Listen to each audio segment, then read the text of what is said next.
Hi, everyone. It's great to see everyone here. My name is Rami Khalil. I'm from Socialist Alternative, and it is my honor to introduce Kshama Sawant to you tonight.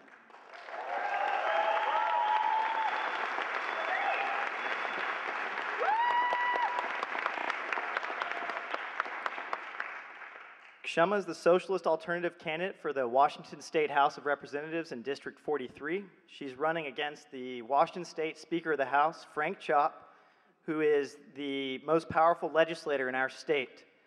He's the Speaker of the House, and he controls the Democratic majority in our state government. Some of the endorsers of Kshama's campaign, our election campaign, are the Stranger newspaper, the Eat the State newspaper, Dorley Rainey, Reverend Rich Lang, the Green Party of Seattle, the Jill Stein campaign, and I just got word just today that we just received the endorsement from the Communication Workers of America Union Local 37083.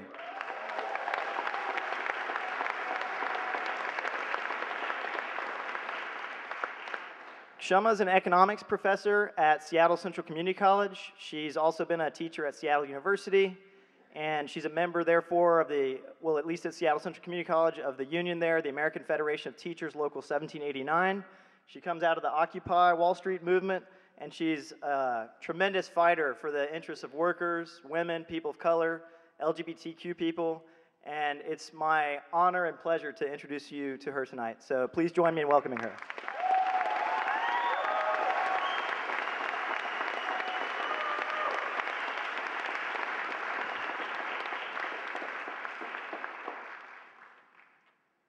Mic check.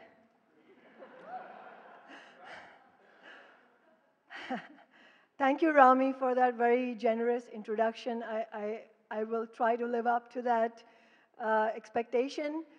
Thank you all for being here tonight. It is indeed my honor to be able to speak to you about some of the most burning and important issues of our times.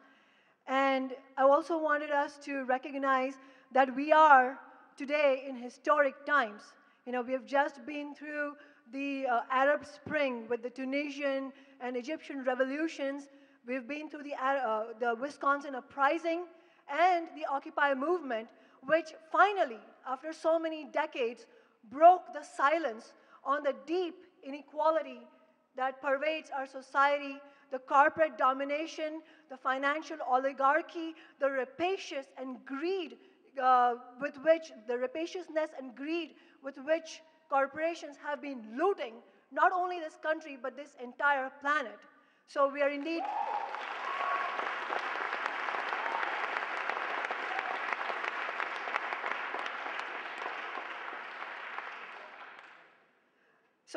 fortunate, I think, to be part of this struggle. It's indeed an honor to be fighting for our fellow human beings and for our brothers and sisters. And I wanted to start by saying that we are here in a gathering of third-party candidates. So let's recognize what that it really implies.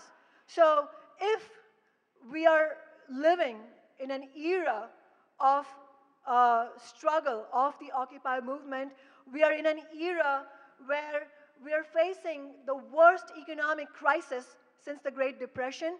We are facing deep inequality and poverty. And we are also in an era when people are refusing to accept the status quo. We are seeing students rising up everywhere. We're also seeing young people recognizing that they don't have much of a future. They're facing a bleak future with this double whammy of very few job prospects and a ball and chain of student debt that is going to be around their neck for the rest of their lives.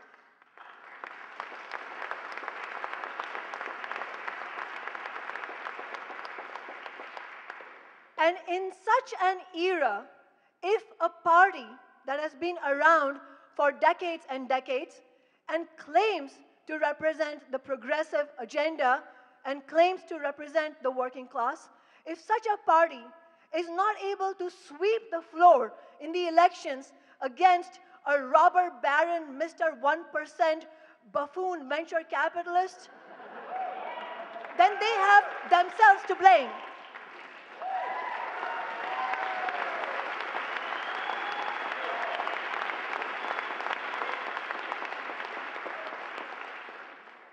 are not the spoilers, they are. And the fact that Obama is running neck to neck with Romney and is not able to surge ahead decisively is a testament to the betrayal after betrayal after betrayal of the Democratic Party.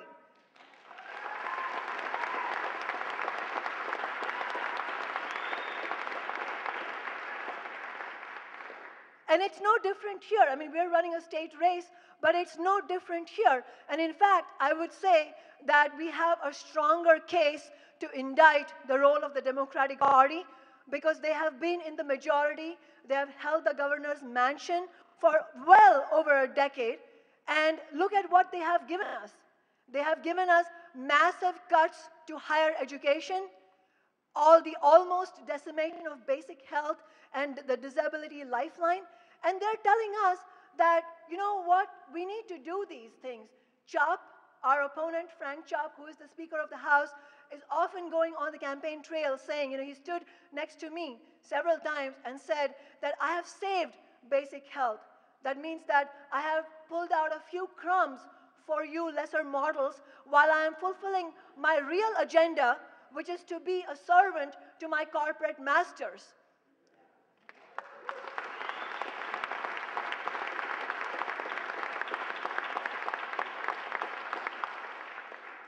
And I'm a teacher, so I really want to highlight what has happened to higher education. If you look at all over the state, the costs of higher education for students today now have doubled since 2006. So they're facing a really, really tough period ahead, and we have to be talking about that. And we have to explain, why is it that the Democratic Party is not able to carry out even a semblance of a fight against what's happening? And the reason is that they are so tied at the hip with corporations. Andrew, who spoke before me, he talked about the coal terminal. One of the major corporations behind the coal terminal is Burlington Northern Santa Fe Railroad Company. Mr. Chop has received $900 in the current campaign from this corporation.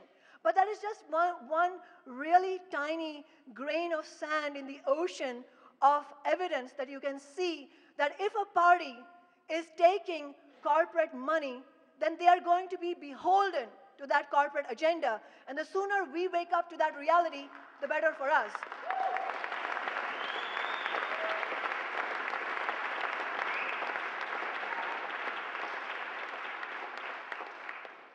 Our campaign is calling for free, good quality public education from K through 12 through university.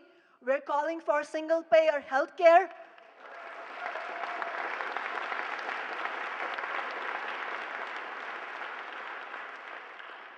We don't want Obamacare, which the Physicians for a National Health Plan have called an aspirin to cure cancer. We want single-payer health care.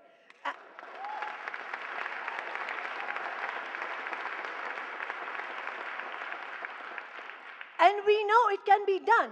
I mean, whenever we talk about this, the Democrats will tell us that, you guys are dreamers. You don't know how it is to live in the real world. In the real world, you have to actually get things done. Have you ever heard this phrase? You have to get things done. What they mean by getting things done is getting things done for the corporations and selling us down the river.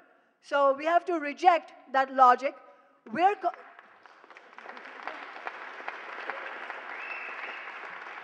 saying that education and healthcare and all the social needs can be fully funded in a high-quality manner. There is a lot of wealth in this state. This state is actually awash in wealth. Microsoft alone made $23 billion in profit last year in 2011. So we are calling for all these programs to be funded by taxing the rich.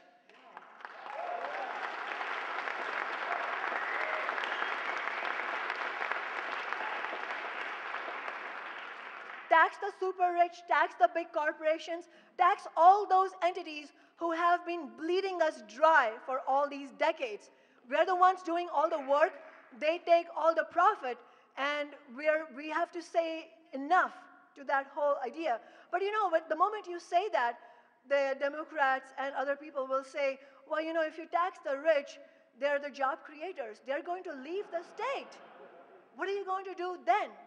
Well, I will say, just as an economist, that there is plenty of evidence that they don't actually create jobs. The way jobs are created under capitalism is by consumption, by ordinary people like you and me. That is what creates jobs. However, there is some truth to the fact that if the rich face higher costs, then they will try to move move themselves elsewhere, because that is the logic of global capitalism. And that is why I am a socialist, because you have to recognize that as long as there is another source of labor that is even more desperate than us, and so they're willing to take on lower wages than us, it doesn't matter whether it's South Carolina or the Philippines. As long as there is that other source of surplus labor, jobs can move, and if they can, they will move. That is the logic. But look at the, follow the logic to its end. If you accept that, then what are you facing? You're facing a global and a national race to the bottom. So you have the governments of all these 50 states fighting not to improve your standard of living and to make sure your kids get good education and health care, but to see which of us can come out ahead in providing the best conditions for profit making for big corporations. And so we're saying, no, we reject those parameters of capitalism. If Boeing executives want to leave the state, they are welcome to do so. The factory is here. The factory is here. The workers are here. The talent is here. And all the community is here. We will run the factories ourselves. We are therefore calling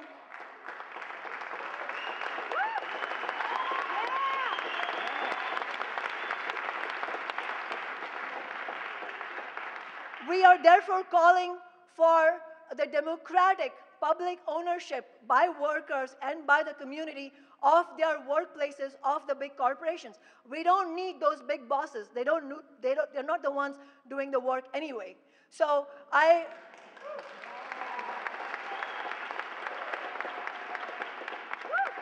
invite you to join our campaign if you agree with these points of view, because we cannot make change just with a few people. We need the whole community to rally behind this. But what are the next steps? I have just a little bit of time left for myself, and I want to say that we should raise our sights beyond this election campaign. This election campaign is now going to last for about 18 days or so. Are we going to pack up and go home after November 6th? No. Wow.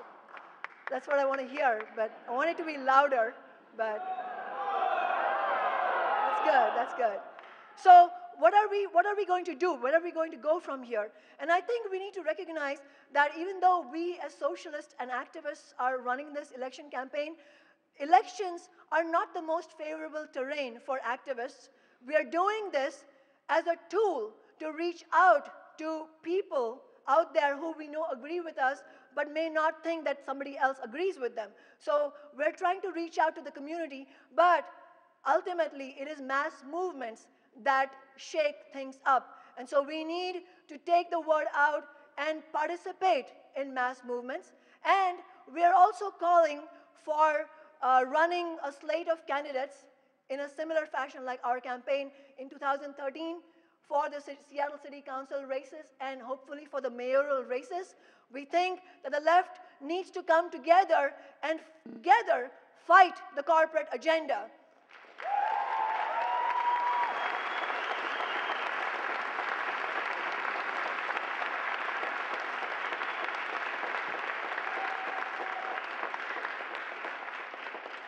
And I know the left has their differences. We are socialists. We don't hide that, and we will fight for what we think global society should be going towards, which is democratic socialism. But I really want to remind everyone that for every one thing that we have a difference of opinion on, we have 10 other things that we agree on. We have a common enemy. It's corporations and capitalism. So I want to urge you all to fight together with us and join us in taking this era of struggle forward and join us in making history. Thank you.